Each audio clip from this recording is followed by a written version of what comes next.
Bismillahirrahmanirrahim. Assalamualaikum warahmatullahi wabarakatuh. Selamat sore dan salam sejahtera untuk kita semua. Alhamdulillahirabbil alamin. Marilah kita memanjatkan puji syukur kehadirat Allah Subhanahu wa taala, Tuhan yang Maha Kuasa, karena hari ini malam ke-12 bulan suci Ramadan kita dipertemukan dalam keadaan sehat walafiat. Semoga pertemuan ini membawa keberkahan untuk kita semuanya.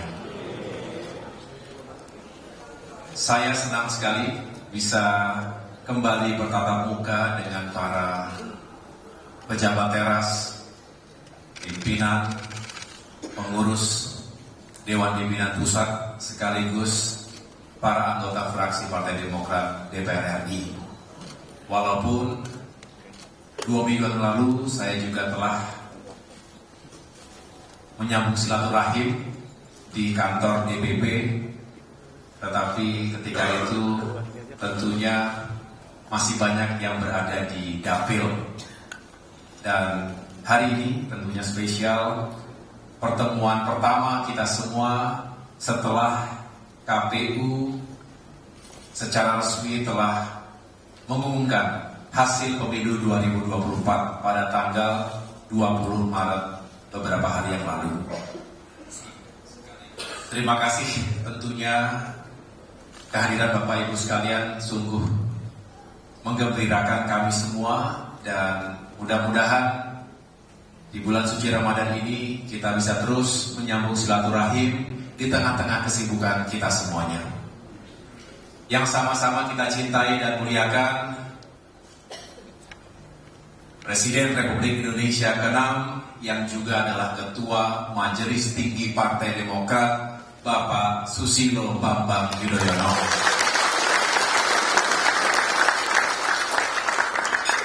Terima kasih Bapak SBY yang telah berkenan hadir.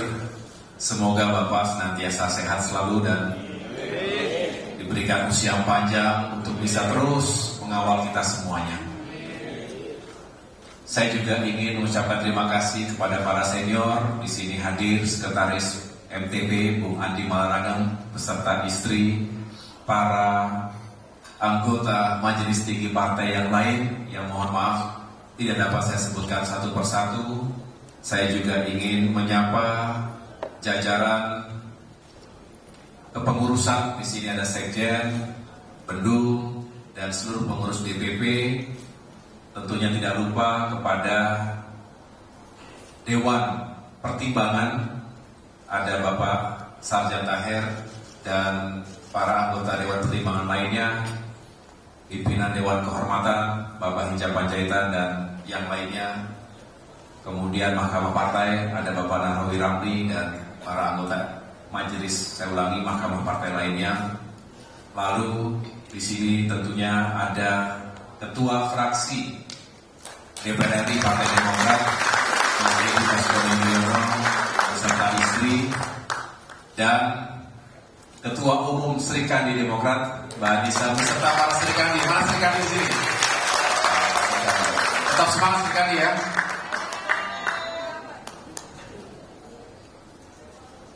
Kita tidak perlu terlalu serius hari ini, walaupun senyap. Ini karena puasa ini kan. Kok kayaknya serius sekali kita hari ini.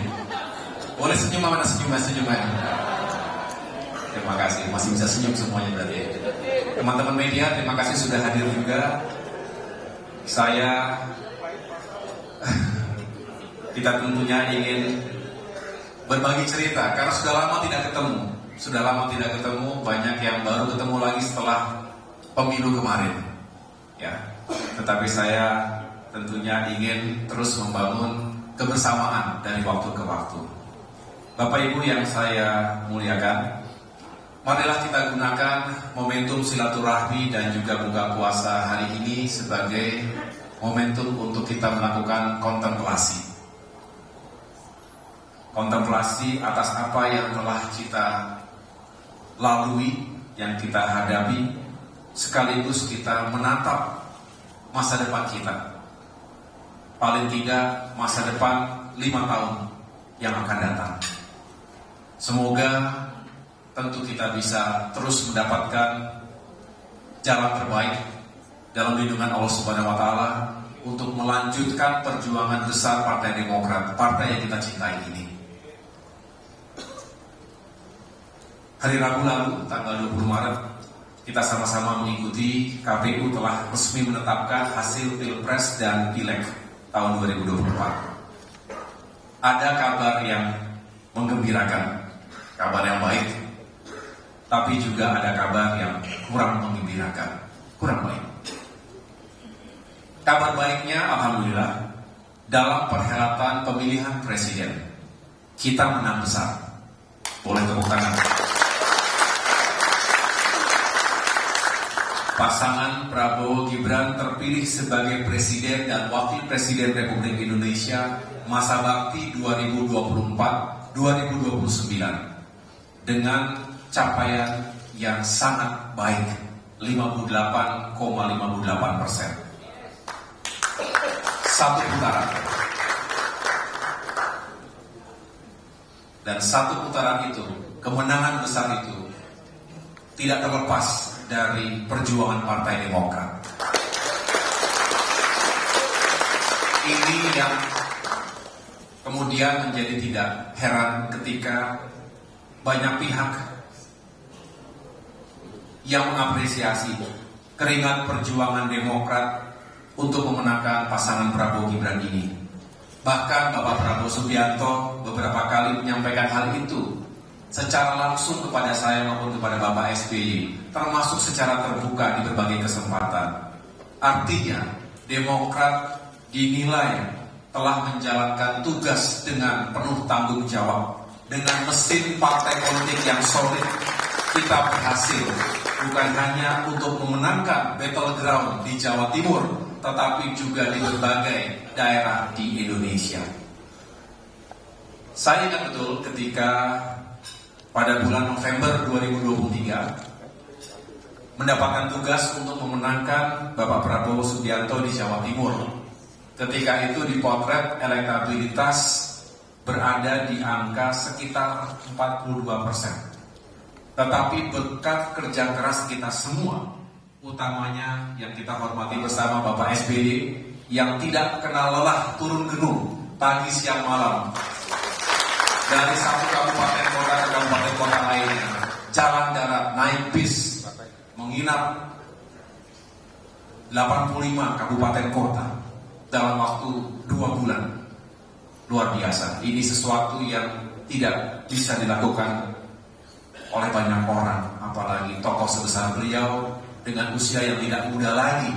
Tetapi beliau tunjukkan itu demi komitmen dan dedikasi Partai Demokrat kita bersama untuk memenangkan Pilpres 2024. Dan tentu bukan Demokrat sendiri yang bekerja, banyak tokoh yang lain, tetapi yang jelas Demokrat benar-benar menunjukkan kerja kerasnya sehingga di antara yang lain kemenangan Bapak Prabowo di Jawa Timur mencapai angka 66%. Ini luar biasa. Sebuah sejarah yang sebelumnya beliau belum pernah menang di Jawa Timur, kali ini menang dan menang yang besar. Ini sebuah sejarah dan menjadi best practice yang harus bisa kita gunakan di waktu mendatang. Namun kabar yang kurang menggembirakan, kabar kurang baiknya. Meskipun kita telah berhasil menaikkan suara dari 10,8 juta menjadi 11,2 juta suara secara nasional, tetapi kita belum berhasil meningkatkan, bahkan belum berhasil untuk mempertahankan kursi-kursi kita di DPR, utamanya DPR RI. Sebagai pemimpin partai secara kesatria, saya tentu mengambil tanggung jawab ini secara keseluruhan. Karena begitulah yang seharusnya. Kalau ada yang berhasil, berarti milik semua. Tetapi kalau ada yang kurang berhasil, tanggung jawab harus diambil oleh sang pemimpin. Setuju? Saya berharap nilai seperti ini, budaya organisasi seperti ini, kepemimpinan seperti ini yang juga diajarkan oleh Bapak SBY bisa kita jadikan pedoman dimanapun kita berada. Saya juga berharap ini juga terjadi atau dilakukan di tingkat provinsi, kabupaten, kota, hingga yang paling bawah. Kalau sudah seperti itu, artinya ada semangat kita bukan hanya sekedar bertanggung jawab atas apa yang telah kita lakukan dan kita jalani, tetapi punya tanggung jawab untuk melakukan perbaikan ke depan. Setuju? Sebelum kita membahas apa yang menjadi faktor-faktor yang memberatkan hasil kemarin, kita terlebih dahulu harus punya sikap dan mental seperti itu. Karena hanya dengan itu kita bisa menjadi lebih baik dari waktu ke waktu. Dan izinkan saya, tidak dalam konteks yang defensif, izinkan saya untuk menyampaikan beberapa hal ini. Situasi partai kita 5 tahun terakhir ini memang tidak mudah. Proses yang kita jalankan dalam rangka melakukan konsolidasi, menyusun strategi, langkah-langkah pemenangan pemilu, mengalami gangguan di sana-sini. Bukan hanya secara internal tapi juga eksternal. Sebagai perbandingan objektif, ketika partai kita mengalami gangguan dan prahara internal di periode 2010 hingga 2013 yang lalu, suara kita melorot tajam hingga 50% lebih, ya, 50% lebih pada pemilu 2014 dibandingkan pemilu sebelumnya, dari 21% ke 10%. Masih ingat ya? Begitu juga dengan salah satu partai di negeri kita, saya tidak sebutkan partainya, nanti bisa dicek sendiri. Hanya sebagai gambaran, ketika itu partai yang bersangkutan mengalami konflik internal juga. Di periode 2005 hingga 2008, perolehan suaranya turun drastis, lebih dari 50%, dari 10,5% ke 4,9% di pemilu 2009. Nah, kita tahu di periode 2021 hingga 2023 kemarin, Partai Demokrat juga mengalami gangguan, bukan hanya internal, tapi juga eksternal. Upaya pembegalan partai. Tapi alhamdulillah Tuhan melindungi kita semua. Alih-alih partai kita hilang, dirampas, atau bahkan dibuat supaya tidak lulus, tidak lolos PT, tapi partai kita bahkan dinilai menjadi semakin solid dan kuat berkat atau buah dari konsolidasi internal, merapatkan barisan menghadapi musuh bersama ketika itu. Dan di masa itu, ketika sorotan publik diarahkan kepada Demokrat, ada harapan-harapan tertentu dari rakyat bagi Partai Demokrat, sehingga ada sejumlah potret peningkatan elektabilitas Partai Demokrat yang cukup signifikan ketika itu. Bahkan ada yang memotret kita double digit. Masih ingat? Masih ingat ya? Tolong jangan dilupakan. Itu adalah penggalan-penggalan sejarah. Kita sendiri yang harus ingat dan jadikan pelajaran sebelum itu dilupakan begitu saja. Apalagi nanti kalau ditulis oleh orang lain selain kita yang mengetahui benar apa yang kita alami dan apa yang terjadi ketika itu. Insya Allah kebenaran akan abadi. Tapi tentu kita sendiri yang harus menjaga mana yang benar sebelum nanti sejarah diputarbalikan dan terjadi deviasi yang berlebihan. Nah, ketika itu bahkan lawan-lawan politik kita melihat Demokrat sebagai sesuatu yang harus diwaspadai. Wah, ini jangan sampai Demokrat tiba-tiba yang tadinya mau dihabisi ternyata malah bisa bertahan dan muncul. Kalau Demokrat makin kuat, makin solid, ya tentu ada yang tidak happy. Karena kita dianggap sebagai ancaman bagi sebagian kalangan, bagi lawan-lawan politik kita. Dan wajarnya begitu. dalam sebuah demokrasi dan kehidupan politik yang memang keras. Nah, tapi kita move on. Kita kemudian fokus pada upaya membangun organisasi partai yang juga semakin capable, semakin adaptif, semakin agile, dan juga punya kekuatan akar yang kokoh di konstituen kita. Musda-musda kita jalankan dengan segala dinamikanya.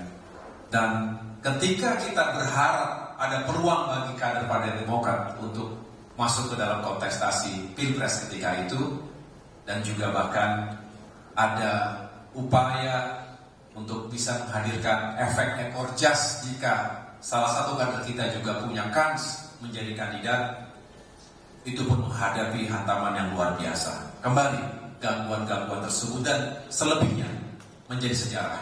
September 2023. Saya tidak ingin mengulangi terlalu besar, terlalu banyak maksud saya. Tetapi yang jelas itu sebuah hal yang juga tidak mudah. Setelah 9 tahun lebih kita berada di luar pemerintahan, kita sebagai oposisi kemudian kita masuk ke sebuah situasi yang kembali tidak mudah. Di waktu-waktu yang sudah sangat kritis, injury time. Kalau mobil kecepatan tinggi tiba-tiba berhenti atau belok kanan atau kiri tanpa ada set, itu juga tidak mudah. Bisa banyak yang celaka. Celaka itu banyak korbannya. Tapi kita juga kembali tidak mengutuk takdir sejarah itu. Kita tidak menyalahkan Tuhan. Justru kita bersyukur kepada Allah Subhanahu wa taala. Terima kasih ya Allah telah menyelamatkan kami semua dari sesuatu yang jauh lebih buruk. Bisa saja hari ini di tempat ini mungkin suasana kita kelabu betul, duka betul. Betul. Tapi tadi saya bisa cerita, ada kabar gembira, ada kabar kurang gembira. Tapi bisa dibayangkan kita bisa sangat terpuruk. Bahkan mengatakan goodbye pada saya bisa terjadi. Saya akan jelaskan mengapa. Tapi sebelumnya mudah-mudahan yang tidak baik terhadap kita mendapatkan balasan dari Yang Maha Kuasa. Ya apapun balasan itu gitu kan. Karena kita tidak ingin terganggu dengan orang-orang yang ingin menjahati kita, kita lepaskan semuanya kepada Allah. Setuju? Jangan mengganggu pikiran pagi siang malam dalam tidur kita. Jangan rugi. Waktu kita tidak banyak, kemudian dijejali dengan orang-orang yang pernah melukai perasaan kita, nggak ada gunanya. Lepaskan kepada Allah Subhanahu wa taala. Kita lebih baik menggunakan waktu yang ada ini untuk fokus pada apa yang bisa kita perbaiki hari ini dan ke depan. Setuju semuanya? Nah, belum lagi, saya tahu Bapak Ibu sekalian, saya dan Pak SBY ini bukan hanya sebagai observer. Kami tidak nyalek, tapi bukan observer. Tapi juga pelaku di lapangan dalam arti pagi siang malam juga melakukan kerja lapangan, kampanye. Kadang untuk pilpres, sering untuk pileg. Jadi tanpa Bapak Ibu ceritakan panjang lebar, sebetulnya kami tahu apa yang terjadi di lapangan. Kami tahu Bapak Ibu telah berjuang sekuat tenaga para caleg ini.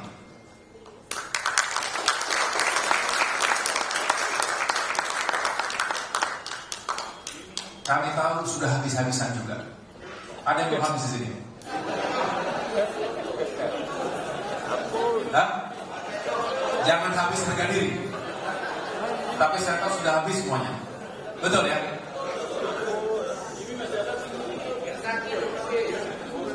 Salah siapa?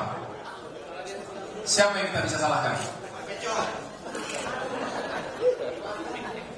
Ada yang menyesal tidak? Ada yang menyesal dengan berjuang dengan Partai Demokrat? Ikhlas Tom. Ikhlas? Itu yang ngomong ikhlas kepilih atau gak kepilih? Oh, alam sapurete.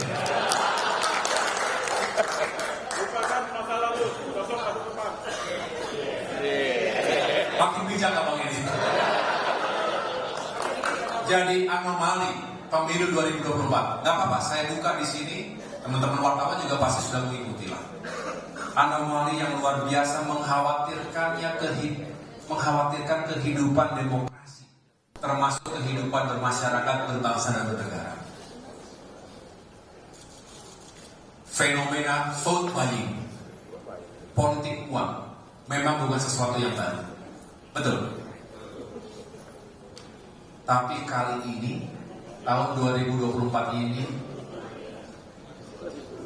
ugal-ugalan luar biasa politik. Betul. Dari mana kita harus bisa menyiapkan uang yang luar biasa besar itu untuk mempertahankan kursi, untuk mendapatkan kursi?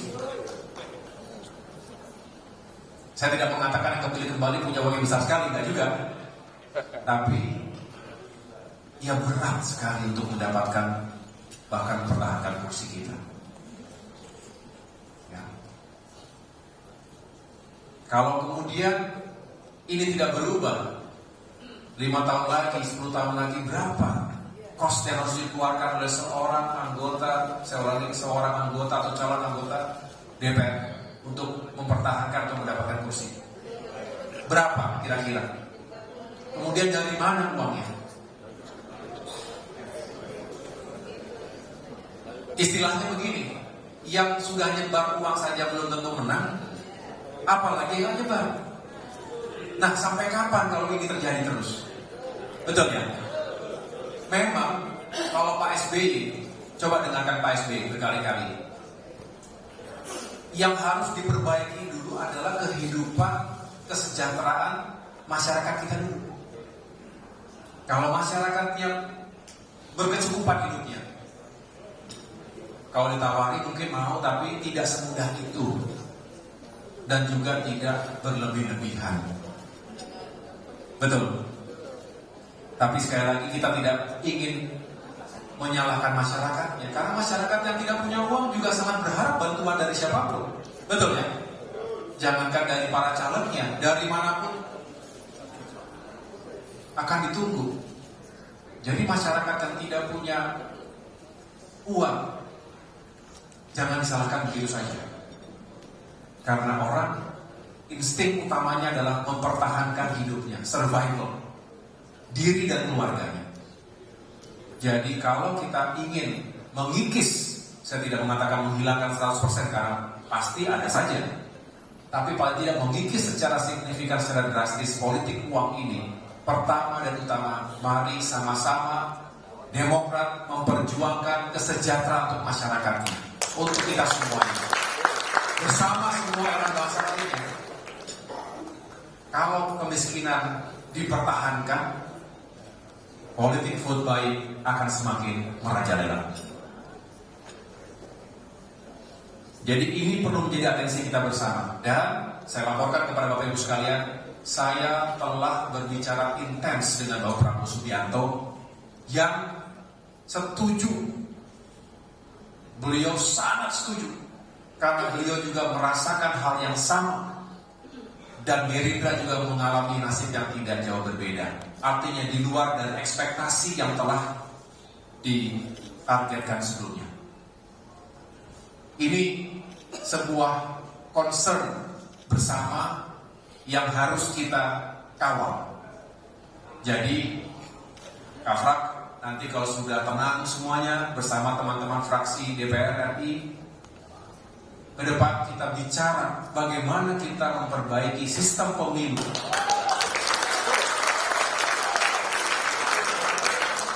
Sebelum bicara perubahan undang-undang yang lain, bicarakan itu dulu. Setiap pemilu kita tidak berkualitas. Yang baik menjadi korban, yang nggak tahu dari mana tiba-tiba muncul begitu saja. Selama itu pula, bukan hanya kualitas pemilunya, tetapi kualitas demokrasi, kehidupan bermasyarakat, berbangsa dan bernegara, kita akan menjadi korban semuanya. Dan selamanya kemiskinan itu akan dijaga, karena dengan vote buying, hanya dengan itu kita bisa mendapatkan suara. Jangan sampai kita biarkan. Setuju? Kita harus berjuang agar sistem politik ke depan semakin baik, sistem pemilunya semakin baik, dan diawaki oleh orang-orang yang punya integritas.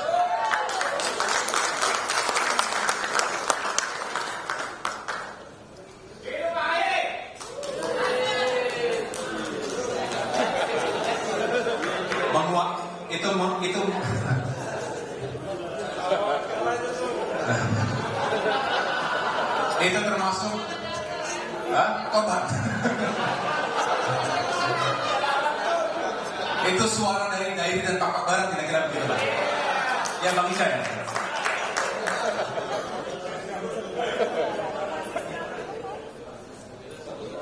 Nah, oleh karena itu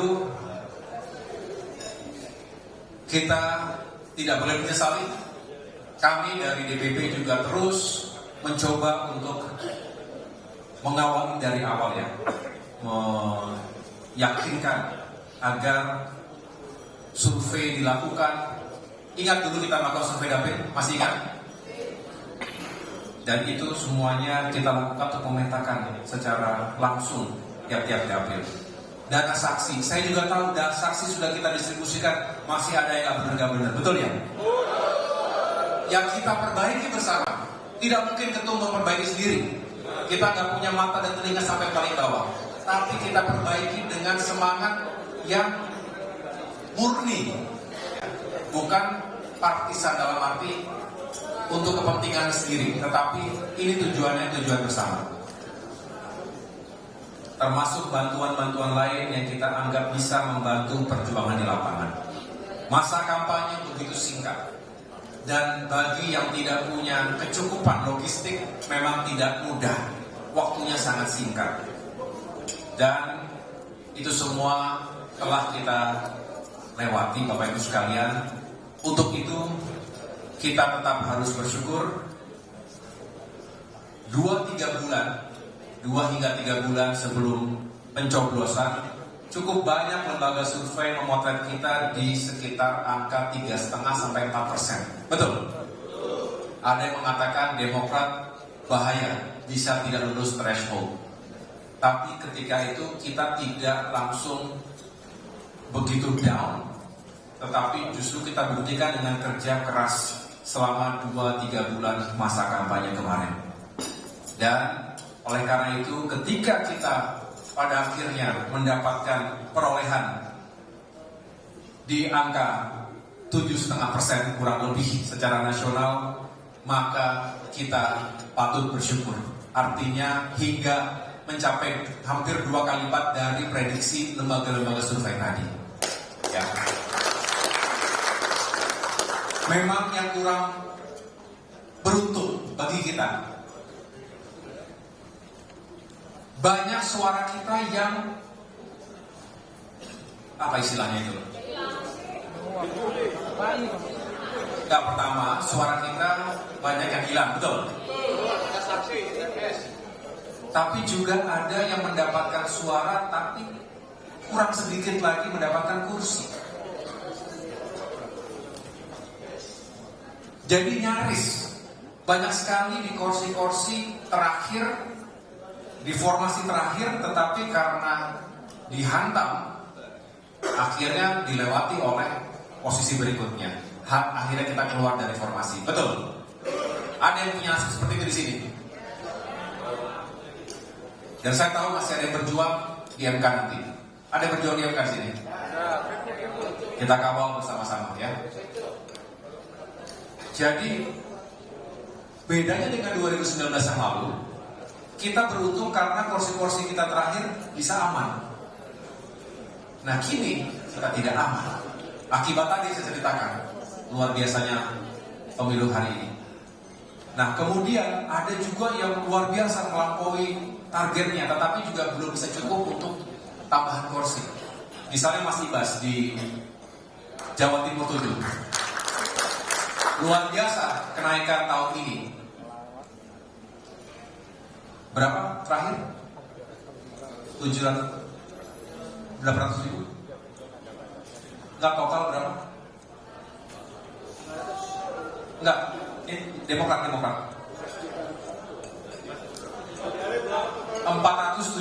ribu total. Besar itu kan? Tinggal butuh 30 ribu lagi waktu itu bisa kursi ketiga. Tapi memang 30 ribu juga tidak mudah. Tetapi artinya ini luar biasa kelebihan suaranya di sini. Ya, ini contoh bisa dilakukan. Ada lagi yang begitu, yang 1 hingga 2. Ada yang 1 hingga 2 di sini. Sulawesi Utara itu besar, dikit lagi bisa 2, tapi ya tidak jadi 2. Jadi inilah Bapak Ibu sekalian, banyak yang berada di bawah posisi bawah dan tidak bisa mempertahankan atau mengamankan di posisi terbawah tersebut. Sedangkan ada juga beberapa yang kelebihan suara banyak tapi tidak memungkinkan untuk menambah kursi. Tapi sekali lagi ini harus kita jadikan pelajaran.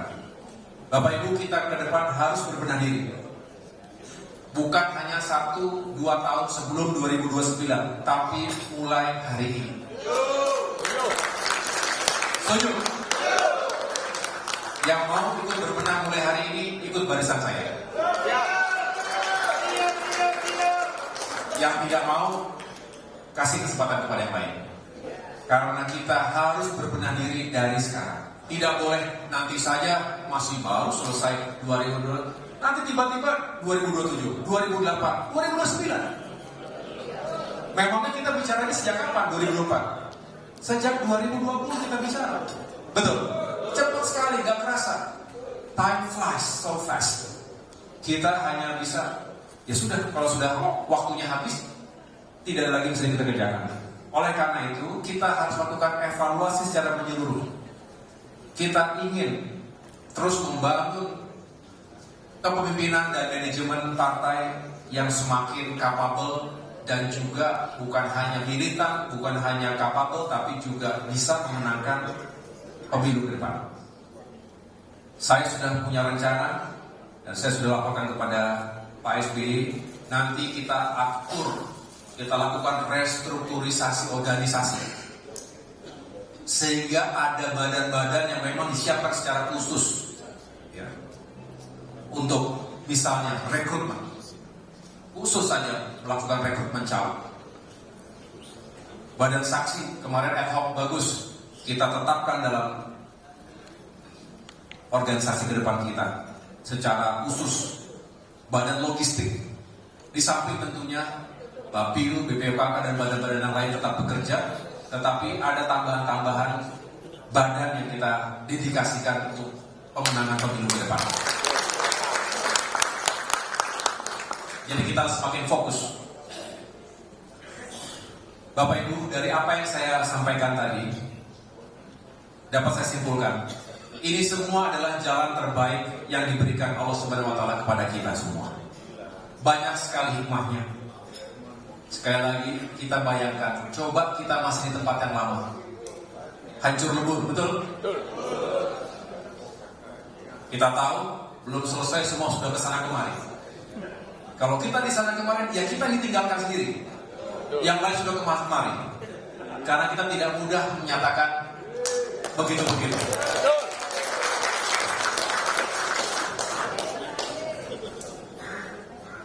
Betul kan? Alhamdulillah Tuhan dengan caranya menuntun kita bersama Bapak Prabowo. Dan kita berada dalam kemenangan. Artinya kita mungkin merasa kecewa dengan perolehan kursi kita di dalam pileg.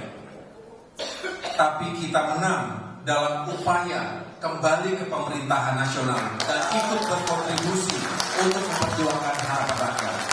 We may lose the battle, but we win the war.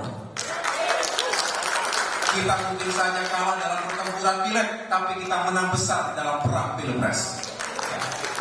Jadi kita mungkin diajarkan juga untuk tetap rendah hati, tidak mendapatkan segala-galanya, begitu. Untuk terus berjuang. Mungkin cara Tuhan lagi untuk mendidik kita, Demokrat belum terlalu kuat kamu. Harus lebih kerja keras lagi. Tidak boleh sombong kamu. Lebih rendah hati tapi lebih fokus lagi ke depan. Mungkin itu cara Tuhan juga untuk mendidik kita, mengajarkan kita untuk lebih baik lagi ke depan. Tidak tahu kita. Sama seperti tidak tahu kenapa kita akhirnya bersama Prabowo. Tapi kalau kita ketahui hari ini, Bapak Ibu sekalian, pada akhirnya perebutan kursi kita ke DPR, untuk DPR itu kan juga adalah bagaimana modal kita untuk masuk ke pemerintahan. Betul ya? Karena perjuangan kita, narasi kita, isu apapun yang kita perjuangkan selama ini, sulit rasanya kalau tidak diperjuangkan dalam pemerintahan. Betul? Kita hanya bisa menjadi kekuatan checks and balance. Itu adalah peran yang mulia. Saya mengatakan berkali-kali, ketika kita sebagai oposisi, kita menjalankan peran yang mulia. Bukan hanya sekedar berbeda dengan pemerintah, tetapi kita memberikan masukan-masukan, kritik-kritik yang membangun, dan semua kita bisa bertanggung jawabkan. Saya ketika datang ke IKN, dalam kapasitas sebagai Menteri ATR BPR tentunya, ditanya wartawan, media, loh bukannya dulu AHY Demokrat mengkritisi IKN, kenapa sekarang mengatakan harus menyusun IKN? Saya mengatakan, tolong dicek dengan baik. Kami menyampaikan kritik dengan tujuan yang baik. Ketika itu dalam masa pandemi misalnya, pasca pandemi, kita fokus pada recovery, penyelamatan jiwa masyarakat sekaligus penyelamatan ekonomi rakyat. Tapi ketika situasinya sudah membaik, ekonomi kita sudah bisa tumbuh dengan lebih baik lagi, ya jangan sampai tidak bisa sukses proyek besar itu. Itu adalah bentuk bagaimana Demokrat itu ketika di oposisi juga menjalankan tugasnya dengan baik. Tetapi ketika diberikan peran dalam pemerintahan, kita harus buktikan kita juga bisa bekerja dengan baik. Itulah jiwa kesatria Demokrat. Jangan kebalik-balik. Oposisi tapi rasa pemerintahan, pemerintahan tapi rasa oposisi. Nggak ada di ruangan ini, nggak ada di ruangan ini. Jangan kebalik-balik. Betul ya semuanya ya? Nah, saya besok hari Senin mau rapat kerja dengan Komisi 2 DPR RI. Ya. Jangan salah-salah kaprah nih, kita udah di pemerintahan. Saya ya, jangan nanti Komisi 2 kita masih seperti kita di oposisi begitu. Kacau. Permainan kacau ini. Ya, jangan kebalik-balik. Ya, bukan berarti menjadi tidak kritis, ya, saya ulangi, bukan berarti tidak menjadi kritis, tidak, kritis itu penting, critical thinking itu penting. Jangan kita mempermalukan diri sendiri menjadi anggota-anggota DPR tidak kritis, tidak, tetapi ingat, kita ini sekarang fokusnya adalah bagaimana menyukseskan pemerintahan hingga nanti Oktober 2024 sambil mempersiapkan lepas landasnya lagi pemerintahan berikutnya 5 tahun ke depan. Dengan ini Demokrat punya peran strategis dalam proses transisi yang tidak mudah dan tentunya butuh fokus dan kerja keras kita semuanya. Jadi kalau kita kembali lagi, kalau kita tidak kembali ke pemerintahan, katakanlah kita besar di parlemen tapi tidak kembali ke pemerintahan, kembali kita akan sulit untuk memperjuangkan aspirasi rakyat tadi. Program-program pro rakyat yang Bapak SBY katakan, pro growth, pro poor, pro jobs, pro environment, sustainable growth and equity, semua itu hanya bisa kita jalankan kalau kita kembali ke pemerintahan nasional. Jadi sekali lagi Bapak Ibu sekalian, saya ingin mengatakan di sini, jangan patah semangat, jangan kecil hati. Kita telah memenangkan peperangan Pilpres dan kita siapkan kemenangan Pileg di masa-masa yang akan datang. Saya senang banyak kader yang mengatakan, Ketum jadi menteri, kami kena harumnya. Artinya para kader menyambut dengan gembira masuk ke Demokrat ke dalam pemerintahan. Ya, ini juga sesuatu yang baik. Saya juga ingin mohon doa restu dari semuanya. Saya ingin menjalankan tugas dengan sebaik-baiknya. Mudah-mudahan diberikan jalan yang baik sehingga kita bisa berkontribusi dan dengan demikian kita juga bisa benar-benar berperan di pemerintahan ke depan ini. Akhirnya, Bapak Ibu sekalian, saya ingin berpesan kepada yang berhasil, kepada Bapak Ibu yang menang. Tetap rendah hati. Tetap rendah hati dan selalu ingat bahwa kemenangan Bapak Ibu, kesuksesan Bapak Ibu sekalian, ada kerja keras yang lainnya juga. Bapak Ibu bisa mendapatkan kursi di DPR karena ada keringat yang lainnya juga. Oleh karena itu, terus bangun kebersamaan. Hentikan semua gesekan-gesekan selama pileg, pastinya ada.